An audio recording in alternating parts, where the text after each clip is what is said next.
স্বাগতম বন্ধুরা, আমরা এসেছি পঞ্চগড়। এটি হচ্ছে বাংলাবান্ধা ইউনিয়ন, অর্থাৎ তেঁতুলিয়া উপজেলার বাংলাবান্ধা ইউনিয়ন। এটি বাংলাদেশের সর্ব উত্তরের একটি ইউনিয়ন, একেবারে হিমালয়ের কোল ঘেঁষা মহানন্দা নদীর তীরে অবস্থিত।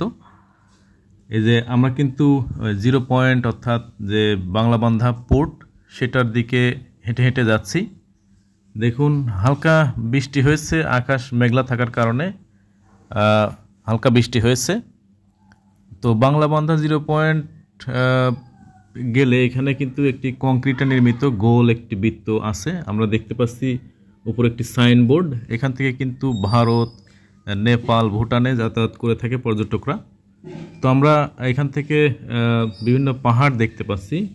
পাহাড়ের উপরে কিন্তু এরকম মেঘ জমে আছে, সাদা সাদা যেগুলো দেখা যাচ্ছে, এগুলো কিন্তু আমরা দূর থেকে ক্যামেরা জুম করে দেখার চেষ্টা করছি। এই যে দেখুন, অনেক উঁচু উঁচু পাহাড়।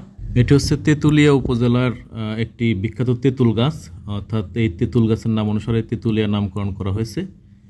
আবার দেখুন, এই যে দূর থেকে কিন্তু আমরা জুম করে দেখার চেষ্টা করছি। এখান থেকে কাঞ্চনজঙ্ঘা পাহাড়ের দেখা মেলে, অর্থাৎ হিমালয়ের কাঞ্চনজঙ্ঘা। হিমালয়ের কোল ঘেঁষেই এই অঞ্চল অবস্থিত।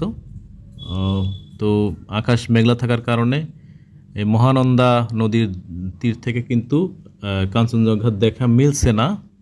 যদি সূর্য থাকতো বা আকাশ পরিষ্কার থাকতো তাহলে কিন্তু ওই হিমালয়ের বরফের উপরে সূর্য কিরণ পড়ে কিছুটা দেখা যেত, সুন্দর দৃশ্য আমাদের চোখে ভাসতো। কিন্তু এখন আবছা দেখা যাচ্ছে।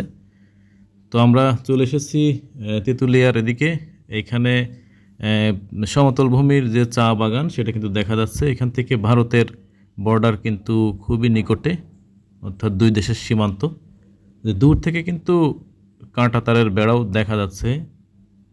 এই যে দেখুন, কাঁটাতারের বেড়া, এই যে কাঁটাতারের বেড়া। এই বেড়ার ওই পাশে কিন্তু ইন্ডিয়া, এই পাশে বাংলাদেশ।